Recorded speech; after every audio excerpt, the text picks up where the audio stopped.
everybody. Jeff Antoniuk here from Jazzwire. Welcome to Guided Listening. So today we're going to listen to Charlie Parker. This could be appalling, but I think we've been doing this for, I don't even know, a year or two. I just do one every Friday. And have we done any Charlie Parker? We had to have, but we haven't done enough. So we're going to listen to Charlie Parker, Billie's Bounce, this incredible band from 1945. And I tell you what, before we jump into it, I've got money to give away. For the Jazzwire Summer Summit, that's coming up this July 24 through 27, 4-day workshop here in the Washington, D.C. area. It's built for adults. So amateurs playing on the side, semi-pro, people who love this music and have been playing for often decades, but some folks are kind of new to their instrument too. That's who we built this for 21 years ago. Here's the thing. Those folks really care about where jazz is going and supporting the next generation. So we've collected money for 7 scholarships for young men and young women between the ages of 16 and 21. I'm wondering if you know anybody. So we have 3 of those scholarships specifically for young women, which is really exciting. We've been doing scholarships for young women for years now. That's important. It's a big deal. And to see these young women show up and having a great time and kicking butt and learning, it's fantastic. The other 4 scholarships are for anybody at all. The scholarships, all 7 of them, are for bass and drums. That's the way it worked out this year. So we've got openings for bass and drums. It's a June 1st deadline. So get in touch with me here. You can go to the website, you go to the information page of jazzwiresummit.com, go to the information page, and all the information is there, what we're looking for. So if you're a teacher, please recommend this, recommend a kid to us or have them get into contact with us. If you're a parent, if you're an aunt and uncle, we want to get these resources out to deserving people. We already have people coming from across North America to do this. We have scholarship winners. We've handed out 2 scholarships so far. And so there's still more to go. And we have people coming from all over. So I'm just very excited to have you help me take care of this. All right, so let's jump in. So we're going to be listening to an incredibly short, little 3-minute long recording. And from this era, a lot of recordings were really quite short. There were limitations in the recording technology and all sorts of reasons. So these really short tunes. So we're going to be listening to Charlie Parker, Bird, on alto saxophone, Miles Davis on trumpet, Dizzy Gillespie on piano. Yes, that's what I said. Curly Russell on the bass, and Max Roach on the drums. You know, I never planned on these listening sessions being geared towards the drums. I do play drums. I played drums for decades, but I think so many people don't know what to make of the drums, or it's just like this thing happening in the background, and I play over top of it, and they help me keep time. Well, there's so much more going on. And if you checked out the last Guided Listening where we were listening to Frankie Dunlop playing drums with Monk, well, now we're going to be listening to Max Roach playing drums with Charlie Parker and hearing how the drums in this era, this is sort of early for it, 1945, but this is when the drums starts kind of stepping forward and not just being the pulse or a metronome, but starting being an instrument that's talking and having conversations and being soloistic and adding interjections. So that's some of the fantastic stuff that's going on. So let's just jump in, and we may even listen to it a couple times. Here we go.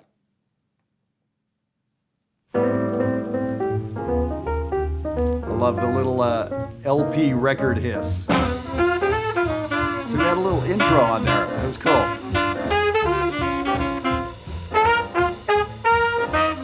So we hear unison, but we also hear bits of harmony in the melody.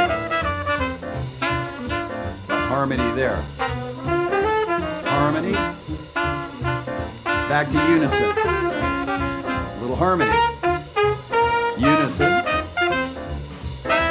And some octaves.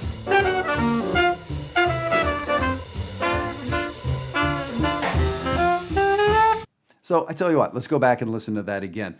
So just that idea of listening to a melody and hearing when it's in unison, When there are octaves, when the trumpet would stay up and the alto saxophone would come down, I felt like I heard some octave stuff. And then where there were bits of harmony. And when the decision about, well, the orchestration, Charlie Parker deciding when he was going to add harmony, when it was going to be unison. Parts of it is where we are on the instrument. Ooh, that's too high, I better jump down. Oh, now we're in octave. So sometimes there's things to think about that way, but the musical decisions. And as we listen, I'm going to try to talk not too much through the melody. Check out what's going on with the bass and drums. Are we in a 2-feel or are we in a walking 4? Is Max Roach on the cymbal, on the hi-hat, or brushes on the drums? Those are like kind of your 3 options in swing of this era and of many eras. Listen to 100 recordings of swing and 99 of them are going to be one of those 3 things, unless we start getting fairly modern and fairly deconstructionist. It's going to be, is it on the cymbal? Is it on the hi-hat? Is it on the snare drum? And are we in a 4 or are we in a 2-feel? So when you put it like that, it's like, oh, okay, well, I could probably remember those things. I may be able to hear those things. Let's check it out.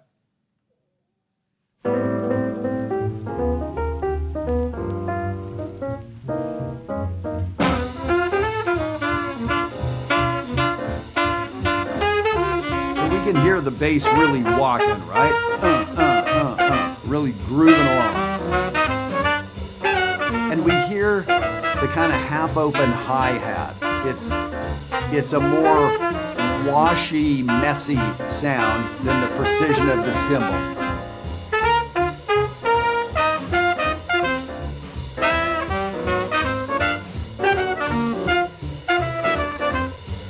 All right, first solo. Man, that opening line. Woo!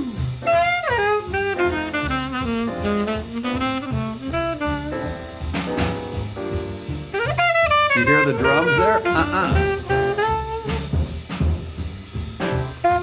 Okay, did you hear that from Max? Boo-gon, gee-gon.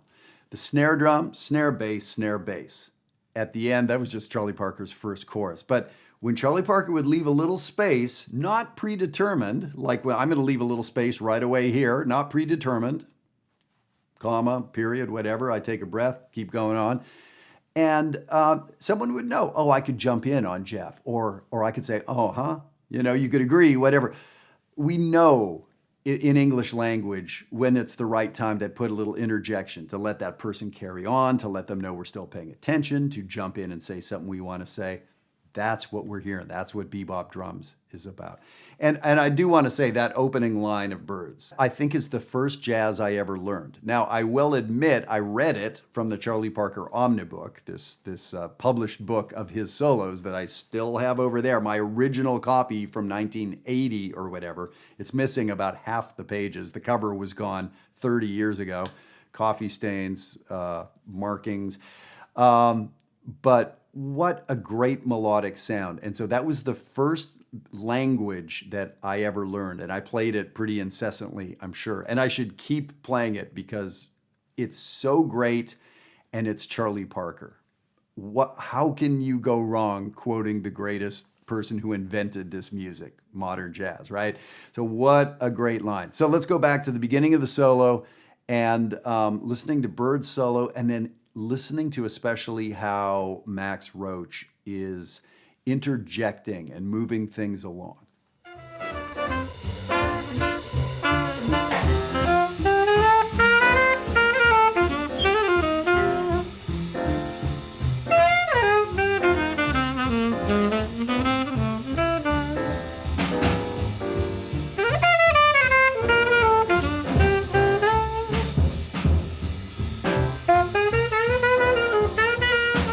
Bluesy.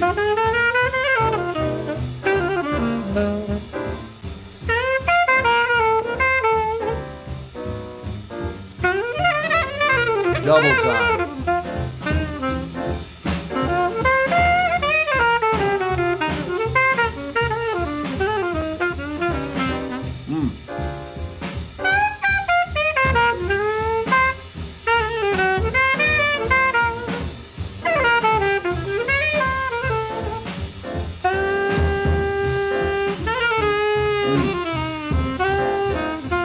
I like how he slows it down there a little bit. Some long notes.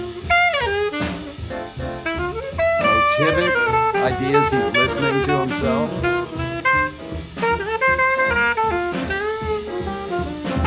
All right, let's stop there. So in Bird solo, I mean, four big categories I was hearing. Playing the blues in a happy way. That opening line he played. So it has some passing chromaticism in it, but it's a major sounding thing. It's a happy sound. Then there are at least 3, 4, 5 times in the melody when he's playing these really strong bluesy sounds, meaning he's playing minor thirds over the dominant chords. There's a clash between the major third sounding there and the minor third melodically. That's the blues sound. It's not magic. It's kind of easy to create the blues sound. Not so easy to sound great like Bird does. But we have a major approach to the dominant chords, a minor approach. We heard double time. Charlie Parker's super classic double time line that he plays in almost every solo. Then we heard him after that slow it down and play some of sort of this cool, interesting, weird, long thing that went sort of rhythmically against the phrasing and the bars and everything. So some really different approaches in that. Was it 4 choruses? Maybe it was just 3. I think it was 4. So let's go back and listen to Bird solo yet again and see if you can hear some of those times when he's playing happy blues, some of the times when he's playing bluesier, more minor blues, for lack of a better word. Double time that Charlie Parker would use, how he slows things down. Check that out.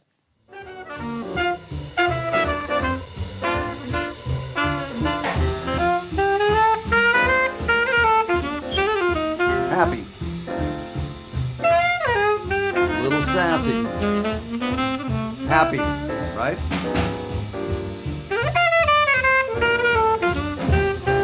Happy. Totally bluesy minor. Happy at the end. Happy. Happy.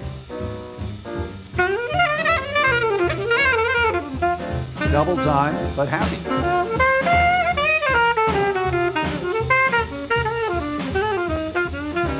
Kind of in between, right? Bluesy, bluesy.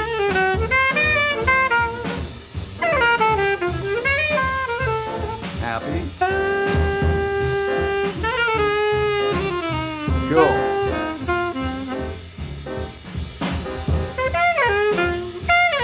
Bluesy. Happier.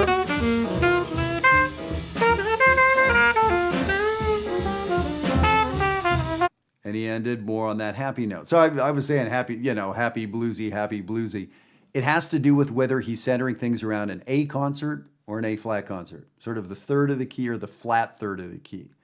And when I say flat third, sometimes it relates differently over different chords, but in a way, it's kind of that easy of how he's toying with us. And there's other ways to get the blues sound too. I'm oversimplifying, but not much. Those of you that know what I'm talking about know that it's not really that oversimplified. And I think it's very helpful to get away from the transcription and the million notes and to just think like that. It was happy, it was sad, it was bright, it was dark. And all of a sudden, we have like sort of some tools of how to listen to this. And as an artist, was he choosing yellow or black? I mean, it wasn't either, right? It wasn't just happy and just sad, but like almost every phrase I felt confident saying it was one or the other. There was one that was sort of, he mixed them really brilliantly, so it wasn't clear what I should say, because it was a nice mixture. But wow, when we listen like that, all of a sudden it's like, wow, we're saying something real. It's not dumbed down. I think it's insightful. We're distilling some of what we're hearing. We're not dumbing it down. I don't feel like. Are there depths we're not getting to? Yes, but that doesn't mean the observations are harmful or being ignorant. So I get a lot from listening to music like that because it helps me see how I could make an artistic statement. Say, I'm going to play something bluesy, and now I'm going to make it happy. Now I'm going to start happy. No, I'm going to keep it happy. Oh, I'm going to make it bluesy here, but end happy. That's a big deal. to be able to do that and to know how to achieve that. That's the mechanics. And by the way, that's what we're talking about inside Jazzwire. Let's keep going with Miles' solo.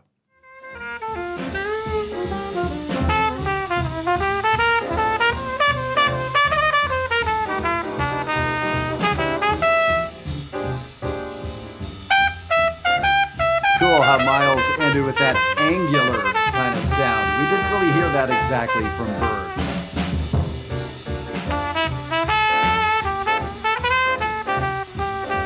And motivic stuff from both these guys.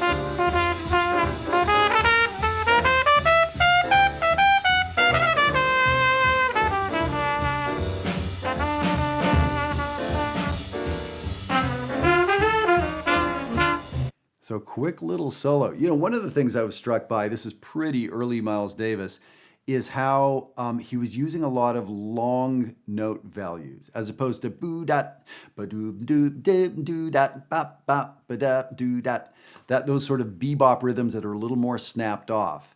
How he was playing a little more lyrically, and so maybe he was younger and learning the bebop language, but Miles was always kind of marched to his own. You know, Miles heard things his own way, which made him the great artist he was. So it's intriguing to me, I haven't heard this in a while, that his phrasing was different than Bird's and sort of different than a bebop musician. Let's listen to Miles' solo and then the head out.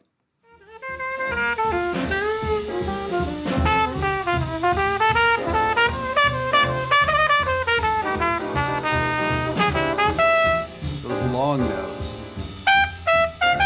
So, you know, bounce those nicely.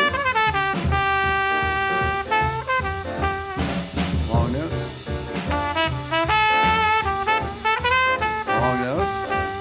Long note.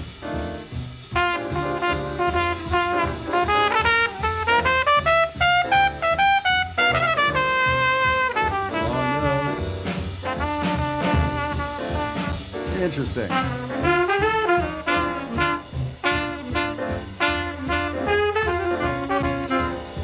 And so this has really worked out where Bird's going to harmony, what the harmonies are.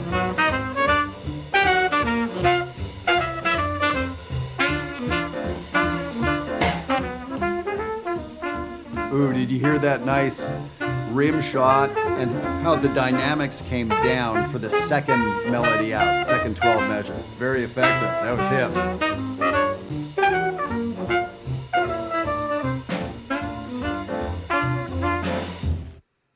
And the totally faked, what are we going to do ending, right? So, yeah, that happens. And so it was interesting that the melody was so well rehearsed. There were some dynamics in it, and then the ending was like, not quite sure. So yeah, these things happen. There you go. I'm not angry at him. So glad we got into some Charlie Parker. We're definitely going to do more.